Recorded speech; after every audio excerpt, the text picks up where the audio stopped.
لو انت من الناس اللي بتقعد ساعات طويلة في المذاكرة ورغم كده بتحس ان انت محققتش اللي انت عايزه او النتيجة اللي انت عايزها رغم الساعات الطويلة اللي انت قضيتها في المذاكرة، فتعالى معايا كده نشوف شوية نصايح وطرق هتساعدك بنسبة كبيرة جدا في انك تذاكر بأقل مجهود وتحقق افضل نتيجة.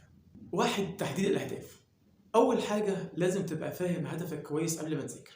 يعني مش معقول تبدأ مذاكرة مادة معينة من غير ما تبقى عارف الهدف اللي عايز تحققه. يعني بدل ما تفتح كتاب وتبدأ تقرا من غير ما تركز، حاول تحط هدف محدد. اتنين، تقسيم الوقت. تقنية البومودورو. وتقنية البومودورو ببساطة إنك بتذاكر لمدة 25 دقيقة وتاخد 5 دقايق راحة. بالطريقة دي أنت بتساعد نفسك تفضل مركز وما تحسش بالتعب بسرعة. مثال، لو عندك درس كبير في الرياضيات قسمه لأكتر من فترة. أول فترة تذاكر فيها لمدة 25 دقيقة، بعدها تاخد 5 دقايق راحة، وتفضل تكرر الكلام ده لحد ما تخلص.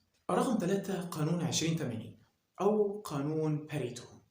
بيقول إنك 80% من النتائج هتحققهم ب20% من المذاكرة والمجهود. يعني في المذاكرة في حاجات هتحتاج تركز عليها أكتر علشان تجيب نتيجة أفضل.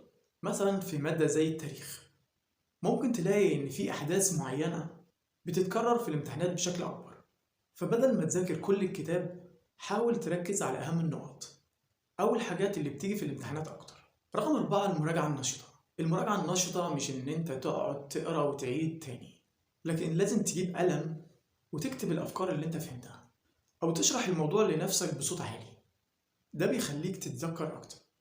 مثلا لو أنت بتذاكر إنجليزي، جرب تكتب جمل بنفسك باستخدام القاعدة اللي أنت درستها، كده تتأكد إن أنت فهمتها مش بس حفظتها. نيجي بقى لرقم 5 وهي البيئة المناسبة. المكان اللي بتذاكر فيه هيأثر بشكل كبير على تركيزك. لازم تذاكر في مكان هادي بعيد عن المشتتات زي الموبايل أو التلفزيون. مثلا لو عندك موبايل حطه بعيد عنك علشان ما تتشتتش، وحاول تذاكر في مكان مريح ليك. رقم 6، الراحة والنوم. النوم مهم جدا علشان تقدر تذاكر بتركيز. مفيش حاجة اسمها مذاكرة مستمرة من غير نوم. لما بتنام كويس عقلك بيثبت المعلومات اللي انت ذاكرتها. مثلا ممكن تقعد تذاكر بالليل مدة طويلة لكن ما تستفادش أي حاجة. النوم هيساعدك تحافظ على نشاطك وتكون جاهز للمذاكرة اليوم اللي بعده. رقم 7، فهم ودمج المعلومات. ما تحاولش تحفظ على طول، خلي هدفك إن أنت تفهم الأول.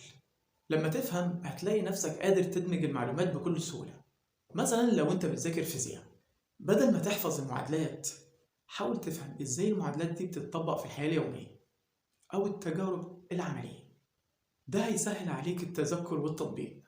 ببساطة انت مش محتاج تذاكر ساعات طويلة علشان تنجح، انت محتاج تذاكر بذكاء. ما تنساش لو الفيديو عجبك دوس لايك واشترك في القناة علشان يوصلك كل جديد. سلام.